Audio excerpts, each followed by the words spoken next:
کیا آپ یہود و نصارہ کو نہیں دیکھتے ہو؟ ان کے پاس بھی تورات انجیل موجود ہے، کیا اس پر عمل کرتے ہیں؟ تو اس طرح ہمارے مسلمانوں کی حالت یہی ہوگی کہ ان کے درمیان قرآن ہوگی، علم ہوگا، اس کے باوجود عمل کرنے والے نہیں ہوں گے۔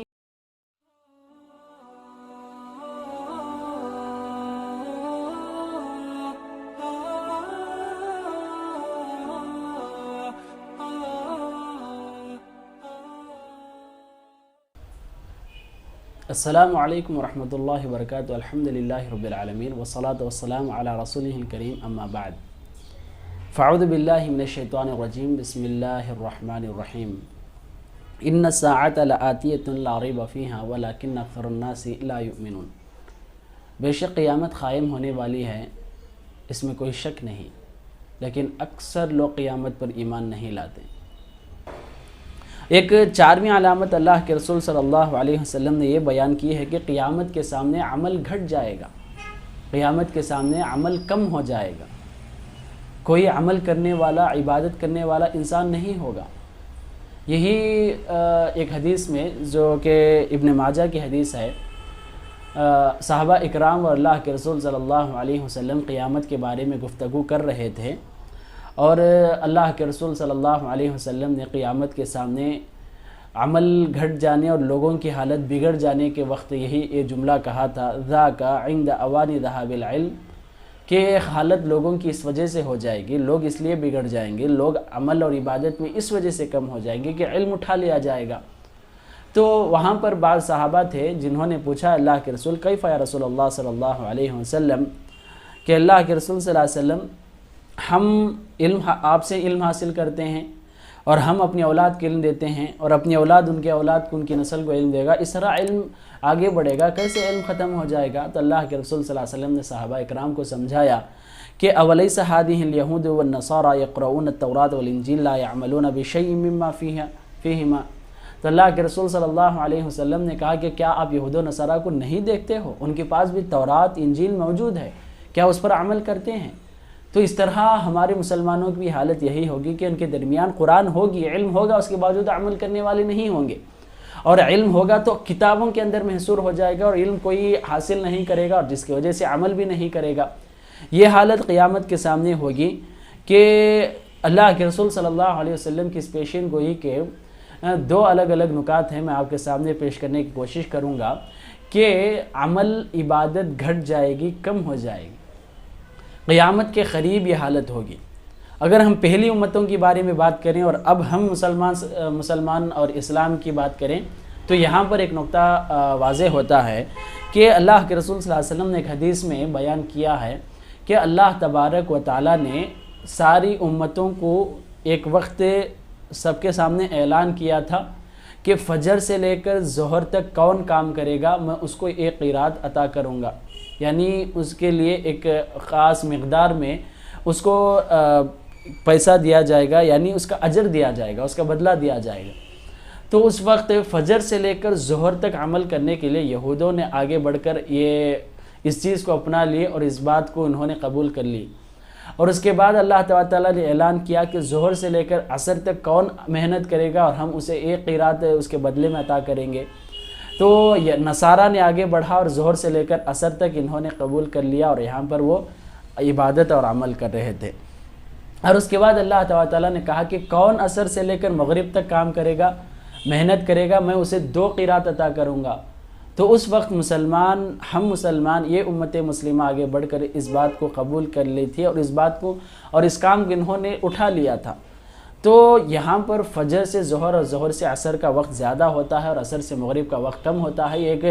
بہت بڑا نقطہ ہے کہ قیامت کے قریب کی امت کے لیے یہ بہت کم عبادت اور بہت کم عمل ہوگا۔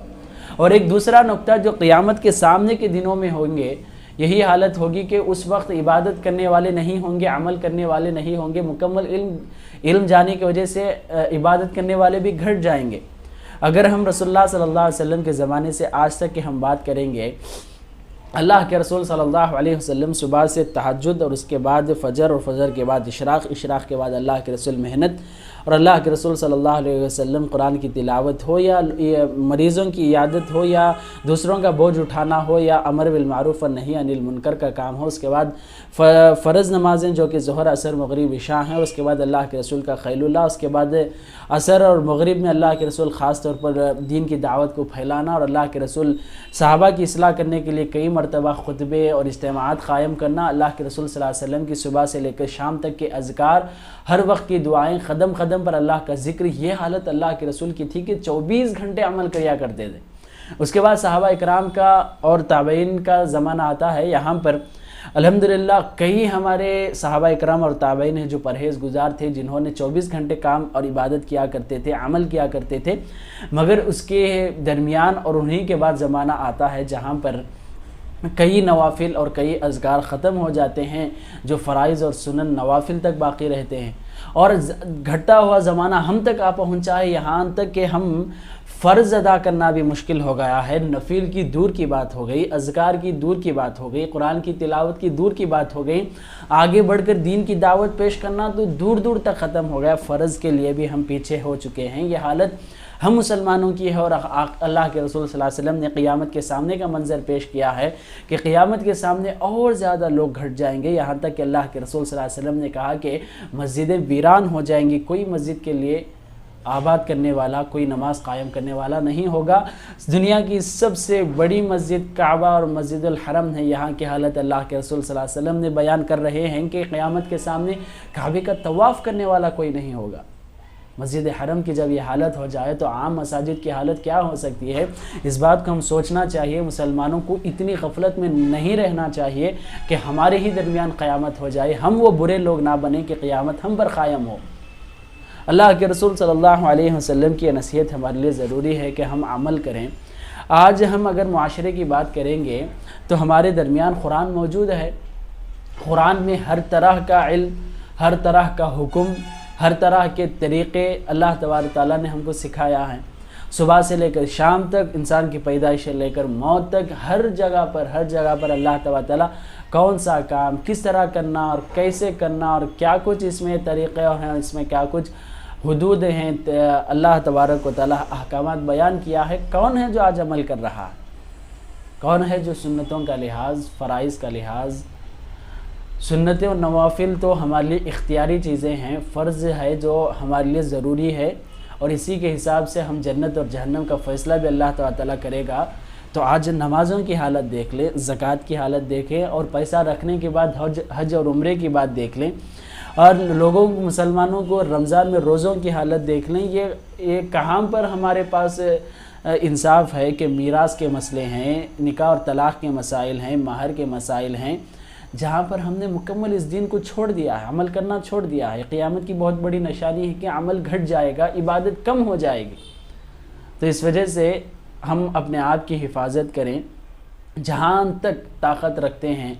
کسی بھی حالت میں ہم فرض تو نہیں چھوڑ سکتے، فرض ادا کرنا ضروری ہے، ورنہ تو ہم جہنم کا واصل جہنم بن جائیں گے۔ اس کے علاوہ ہم سنت و نوافل کا جتنا ہم لحاظ کر سکتے ہیں مکمل لحاظ رکھیں، اپنے اولاد کو اس کا علم دیں، ورنہ تو یہ بہت خطرناک ہوگا کہ ہم اپنے اولاد کو چھوڑ دیں گے۔ ایک نسل کو اگر ہم دین سے دور کریں گے، اس کے بعد کی ساری نسلیں دور ہوں گی، یہاں تک کہ کافر بنیں گی اور کافر سے اسلام کا دشمن ہی بن جائیں گی، یہ حالت ہوگی۔ یہ ہم سب کو سوچنا اور سمجھنے کی بات ہے۔ اللہ تعالیٰ ہم سب کو ان باتوں کو سمجھنے اور دور تک پھیلانے اور عمل اور عبادت میں آگے بڑھنے کی توفیق عطا فرمائے، آمین۔ والسلام علیکم ورحمۃ اللہ وبرکاتہ۔